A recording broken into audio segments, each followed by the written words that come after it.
வராகி அம்மன் பற்றிய நல்ல விஷயங்கள் என்ன? கோவில் எந்த இடத்துல இருக்கு? அந்த மாதிரி ஞானமே விஷயங்கள். வடிவாகிய வாராகி அம்பாள் கடந்த 20 ஆண்டுகளுக்கு முன்பு நமது ஆலயத்தில் சீரோடும் சிறப்போடும் அம்பாள் இங்கே குடியமர்த்தி வருகின்ற பக்தர்களுக்கு அனைவருக்கும் நல்ல வரங்களை அள்ளி கொடுத்து சீரோடும் சிறப்போடும் இந்த சொர்ண வாராகி எல்லா நலன்களையும் கொடுத்து வாழ வச்சுருக்காங்க. இங்கே சிறப்பான விஷயம் என்ன அப்படின்னா, கடலூர் மாவட்டம் விருத்தாசலம் வட்டம் முதனை கிராமம் என்று சொல்லக்கூடிய இந்த திருவண்ணாமலைக்கு முதல் நெய் அளித்த ஊர் எங்கள் ஊர் முதனை. இந்த முதனையில் கிழக்கு வீதியில் எழுந்தருளி அருள்பாலித்து கொண்டிருக்கும் அன்னை சொர்ணவாராகி. இன்னைக்கு என்ன சிறப்புங்கய்யா? இன்னைக்கு மகாலய அமாவாசை. மாதந்தோறும் இந்த அமாவாசை நாட்களில் சீரோடும் சிறப்போடும் அம்பாளுக்கு ஹோம பூஜைகள், அன்னதானங்கள் வழக்கம் போல் எப்பொழுதும் நடந்துகிட்டே இருக்கும். இன்னைக்கு அதில் சிறப்பாக மகாலய அமாவாசை அப்படிங்கிறதுனால அம்பாளுக்கு சிறப்பான அபிஷேக ஆராதனை எல்லாருமே பக்த கோடிகள் அனைவரும் கலந்து கொண்டு இன்று இந்த சொர்ணவாராகின் அருள் பெற்று எல்லா நலங்களும் பெற்று வாழ வேண்டுமாய் இன்றைக்கு சிறப்பான ஹோம யாகசாலை இன்று நடைபெற உள்ளது. நம்ம ஆலயத்துல என்னென்ன மூர்த்திகள் இருக்காங்க, உங்களோட சிறப்பு அம்சங்கள் என்ன அப்படின்னு? இங்க மூலாதாரம் அப்படின்னு பார்த்தீங்கன்னா, முதல் கணபதி சித்தி கணபதி. சித்தி கணபதி ரொம்ப விசேஷமானவர்.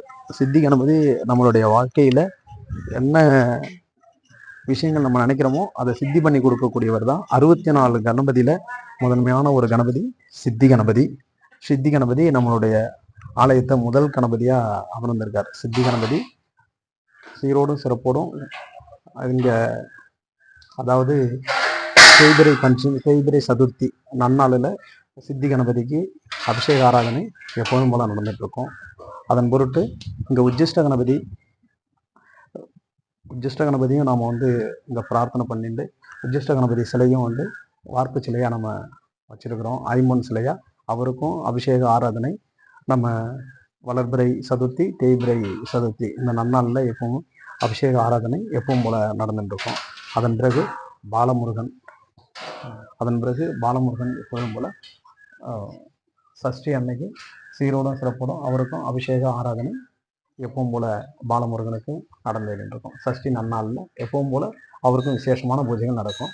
அதன் பிறகு குலதெய்வமான தீபாய்ந்த நாச்சியம்மன், அதாவது ராமருடைய மனைவி சீதாதேவி, அவங்க தான் இந்த தீபாய்ந்த நாச்சியம்மன்.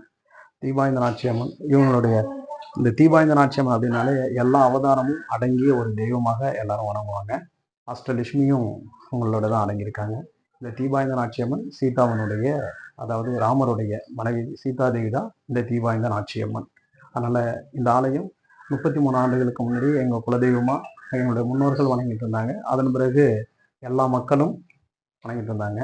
அதனால இந்த அம்பாளுக்கும் பௌர்ணமி நன்னாளில் சீரோடும் சிறப்போடும் பூஜை புனஸ்காரங்கள் எப்பவும் நடந்துட்டு இருக்கும்.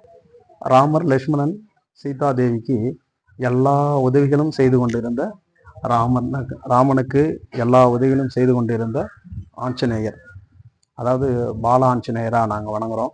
இந்த ஆஞ்சநேய பகவானுக்கு மாதத்தில் வரக்கூடிய வளர்பிறை, தேய்பிறை மூல நட்சத்திரத்தன்று அவர் பிறந்த நன்னாளில் பூஜை புனஸ்காரங்களோடு அவருக்கும் சீரோடும் சிறப்போடும் எல்லா அந்த மூல நட்சத்திரத்தில் அபிஷேக ஆராதனையோடு எல்லாரும் மக்களும் பிரார்த்தனை பண்ணிட்டு இருப்பாங்க. சனிக்கிழமை ஆஞ்சநேயருக்கு தீபமிட்டு எல்லாரும் திருமணம் ஆகாதவர்கள், சனி தோஷங்கள் இருக்கக்கூடியவர்கள் அனைவரும் இந்த நன்னாளில் வணங்கிட்டு இருப்பாங்க.